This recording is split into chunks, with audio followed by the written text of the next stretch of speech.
I will start by drawing a horizontal line first.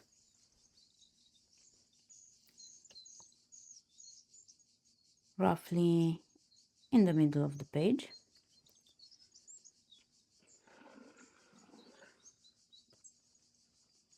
Then I will draw a big circle.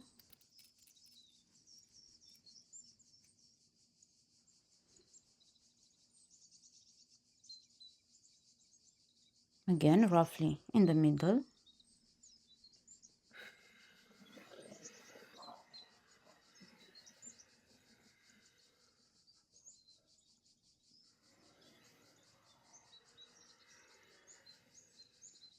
But make sure you position the compass point on the horizontal line, because I don't want this to stay the horizontal line. Next, I will position the compass at the intersection of the horizontal line with the circle, and I will make 2 marks.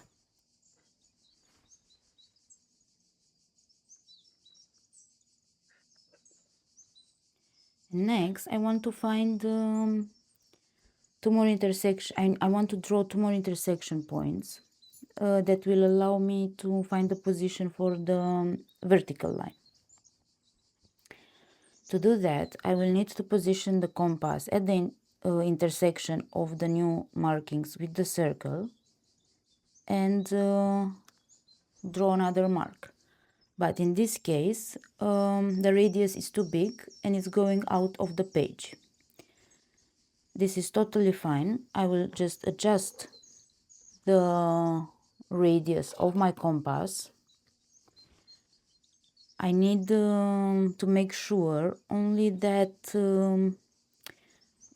it's bigger than the middle of the page, because now I will make an intersection mark that is roughly in line with the center of the original center. And I will do the same here and create a new intersection point. By doing so, I have bisected the position of these 2 points, meaning I found the middle distance between them. I will do the same here.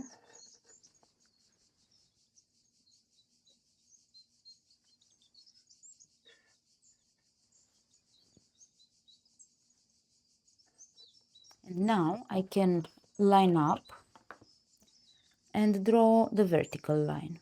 So I will line up between the two new intersection points and the center of the circle. I make sure I do pass through the center, and I draw the vertical. I will also draw vertical lines between these intersections.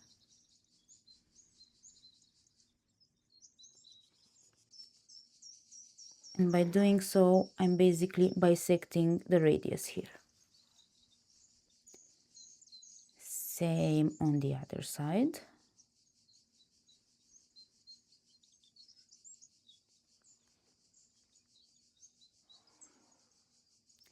Next, I will draw a diamond using the intersection between the vertical and the circle and the bisecting points here and here.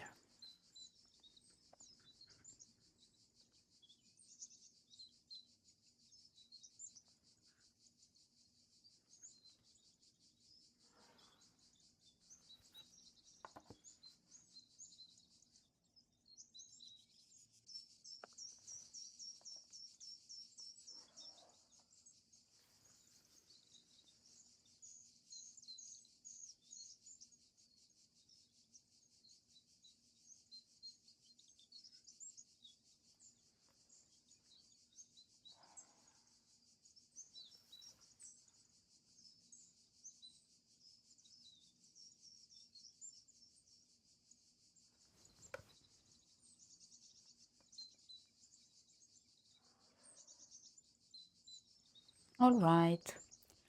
Next, I will take the compass and adjust the radius to make it half of the original radius. So I'm going to be using these bisecting points here on the horizontal line. But before I draw, I will double check the accuracy.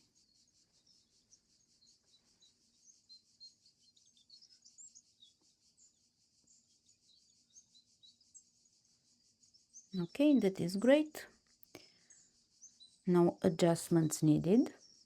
So next I will draw one circle here.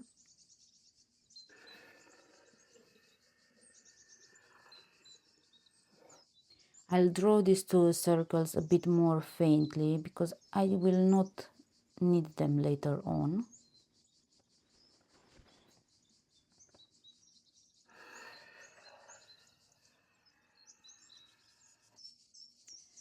And now I will adjust the compass radius one more time and position my compass at the intersection of the vertical line with the circle.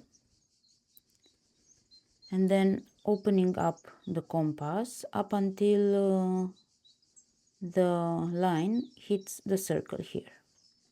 Again, before I draw anything, I double check and make sure I have a good accuracy.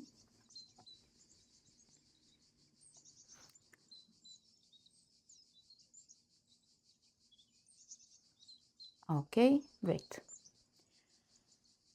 And now I shall position the compass again at the intersection of the vertical line with the circle,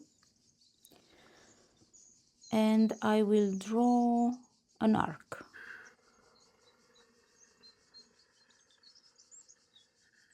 Notice how it's tangent with the two circles that I have previously drawn. Now the distance between the intersection points of the new arc that I've just drawn with the original circle give me the measurement of the pentagram edge.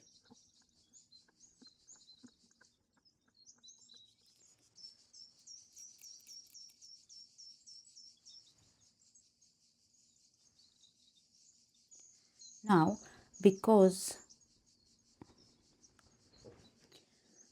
the radius that I need is bigger than the compass that I have, I will show you a trick. You can make it longer by just adjusting the position of the pencil and using it as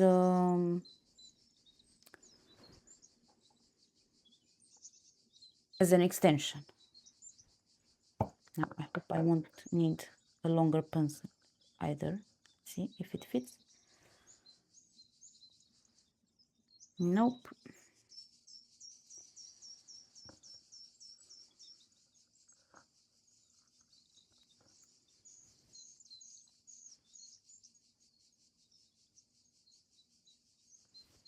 Okay, and now I have extended enough and I have the radius that I desire, and I will carry on now by positioning my compass at the intersection between the arc and the circle, and I'll make a mark.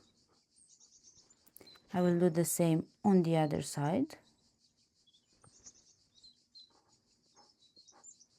and then I will check if the accuracy is good by positioning the compass at the intersection of the vertical line with the circle, and it is a bit off.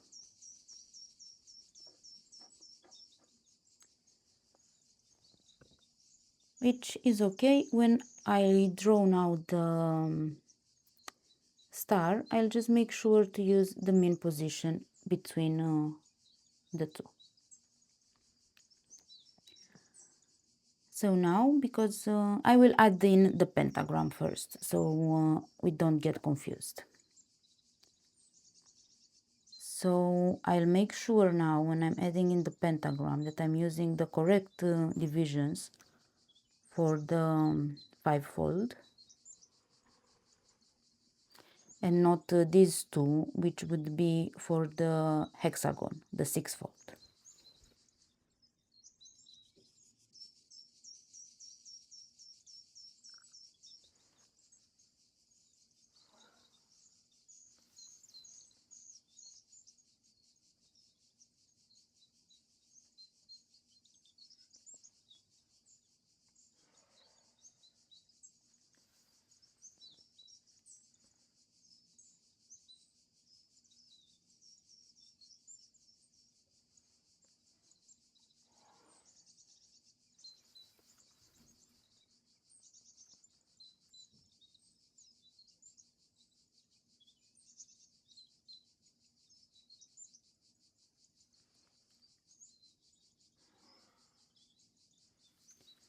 Alright, and now by skipping one division mark, I can draw the five-folded star.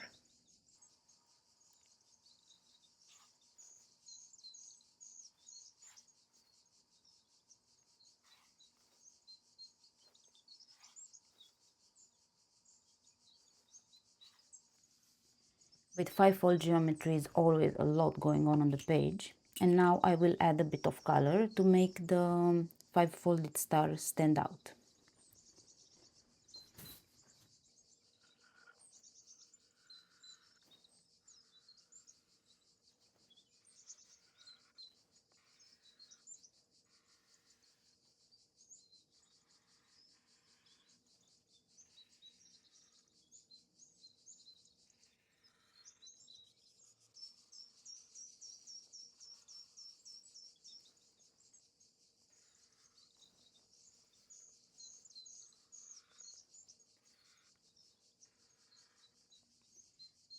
Notice how inside the five-folded star I have now a smaller inverted pentagram.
Next, I can carry on and add more five-folded stars to get an idea on just, yeah, how it looks like a fractal.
There it is.